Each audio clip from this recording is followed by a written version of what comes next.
Bonjour tout le monde. Euh,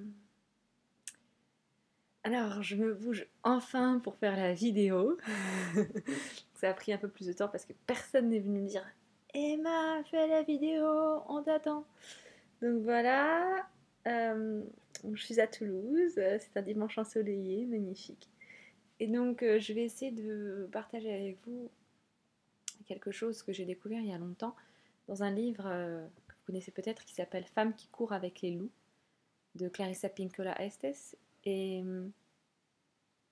là-dedans, il y a une leçon pour les couples, pour les amoureux, que je trouve très très importante. Et cette leçon, c'est... En fait, elle dit, j'ai pas le livre avec moi, mais elle dit en gros que le couple dort avec la mort. Que le couple d'amants fait l'amour avec la mort. Et c'est aussi une façon, ce que j'essaie de dire, c'est une façon de vous inviter à dompter vos peurs. Parce que plus on aime, plus on a peur de perdre. D'accord? Donc vraiment, l'amour et la peur, ils sont entrelacés comme ça. Et on parlait dans le dernier cercle de coaching et dans certains cercles de parole que j'ai animés, on parlait voilà, de quand l'homme se sent le devoir d'être disponible régulièrement pour sa chérie, il se sent le devoir de certaines choses, quand la femme, pareil, se sent obligée, s'oblige un petit peu, se force un petit peu, faire certaines choses, et où finalement une espèce de commerce, quoi, en fait, entre je passais du temps avec toi, toi tu m'apportes du sexe, euh, et en fait, qu'est-ce qu'il y a là-dessous? Pourquoi les gens ne sont pas simplement sincères? Pourquoi les gens ne disent pas simplement ah ben j'ai pas envie? Je pense que c'est parce que c'est des peurs qu'il y a en dessous, la peur de perdre ce que l'on a avec la personne, de se dire que cette personne est notre seule source ou une de nos seules sources de qu'est-ce que ça peut être, bien-être, de sexe, de câlin, d'écoute, de présence, de sécurité. Et en fait, parce qu'on a peur de perdre sa sécurité, eh bien, on est un peu moins vrai. Donc on ne dit pas toujours la vérité, on ne dit pas toujours qu'on n'a pas envie. On se dit oui, mais lui, il faut que je fasse ça, sinon blablabla, etc. Ou il faut que je lui donne du temps, sinon bah, elle va aller voir ailleurs, elle va me lâcher, etc. Et en fait, moi j'ai fait cette erreur-là récemment. C'est que donc j'ai rencontré quelqu'un en juillet dernier et quand je l'ai rencontré, j'ai vraiment eu la sensation c'était impossible et c'était absolument pas concevable que je le perde en fait. C'est que je l'avais trouvé et je voulais pas le perdre. Et j'ai dû accepter de le perdre. Je l'ai pas perdu jusque, ouais, je l'ai pas perdu, mais j'ai dû accepter de le perdre pour vraiment pouvoir rester vrai, pour pouvoir être moi-même, pour ne pas faire des compromis avec la vérité en fait.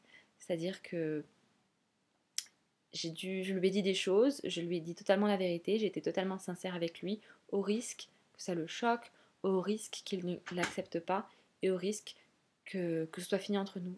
Et donc ce que j'essaie de vous dire là, c'est que pour jouer, je dis play, le jeu des relations, le jeu de l'amour, le jeu de tout ça, pour jouer vraiment totalement, complètement, au maximum, il est important d'accepter de perdre.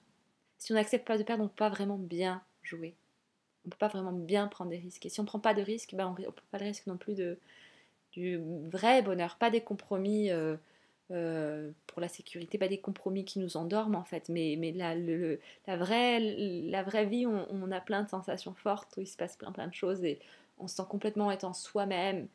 Et, et donc voilà. Euh, donc j'ai fait cette erreur parce qu'à l'époque j'avais réussi à accepter de le perdre et puis je ne l'ai pas perdu.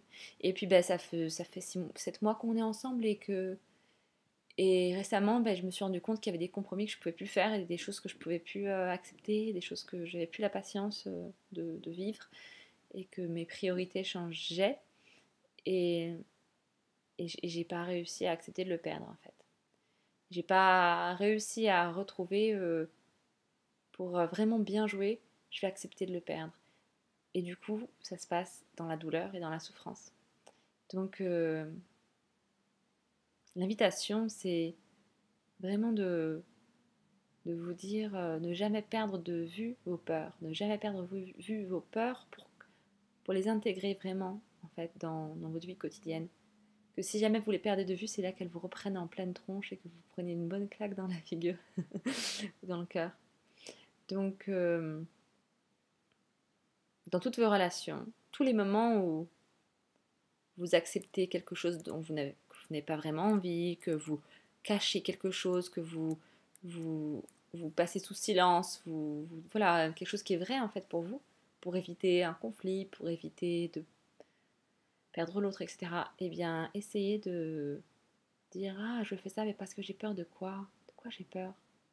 Et peut-être amener du dialogue là-dessus, ou en tout cas un dialogue avec vous-même, entre vous et votre peur et vos désirs, parce qu'en fait, la peur de perdre, ben, c'est le désir d'être avec l'autre, donc voilà, la peur d'être seul, c'est le désir d'être avec l'autre aussi, d'être connecté.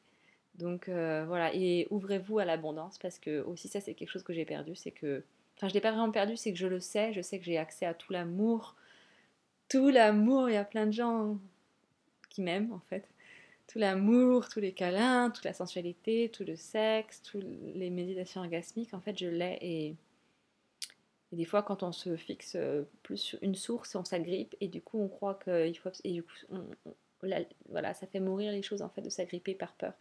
Mais allez, voilà, le courage d'être vrai, le courage d'affronter ses peurs, le courage de sauter dans le vide pour aller vers ses désirs. Euh, donc voilà, et puis bah, les relations, c'est ça. Il y a des hauts, il y a des bas, la vie, c'est ça. Et puis essayer de faire ça en douceur, d'être doux avec vous-même. Donc, moi, c'est ce que j'essaie de faire en ce moment, d'être vraiment cool avec moi-même, quoi.